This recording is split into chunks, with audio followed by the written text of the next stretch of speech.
When something is important enough, you do it even if the odds are not in your favor.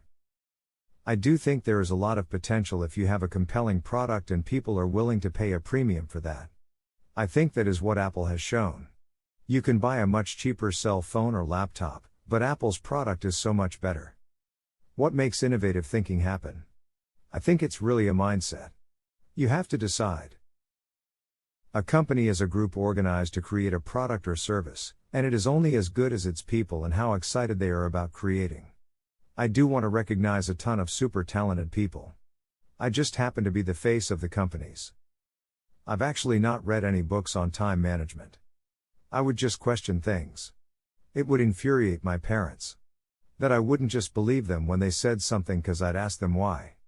And then I'd consider whether that response made sense given everything else I knew. It's okay to have your eggs in one basket as long as you control what happens to that basket. The first step is to establish that something is possible, then probability will occur. When Henry Ford made cheap, reliable cars, people said, "Nah, what's wrong with a horse?" That was a huge bet he made, and it worked. My biggest mistake is probably weighing too much on someone's talent and not someone's personality.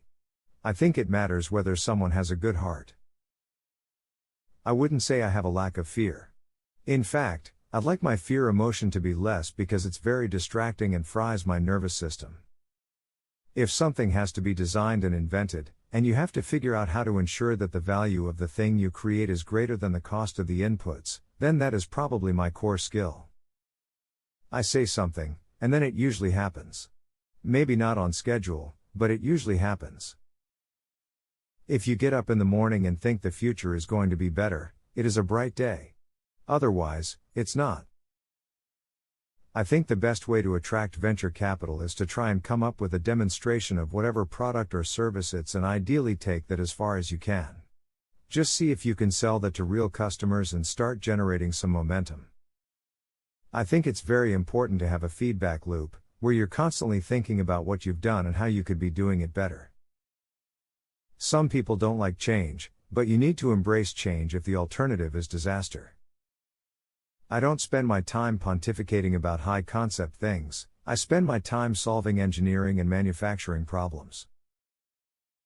People should pursue what they're passionate about. That will make them happier than pretty much anything else. People work better when they know what the goal is and why. It is important that people look forward to coming to work in the morning and enjoy working.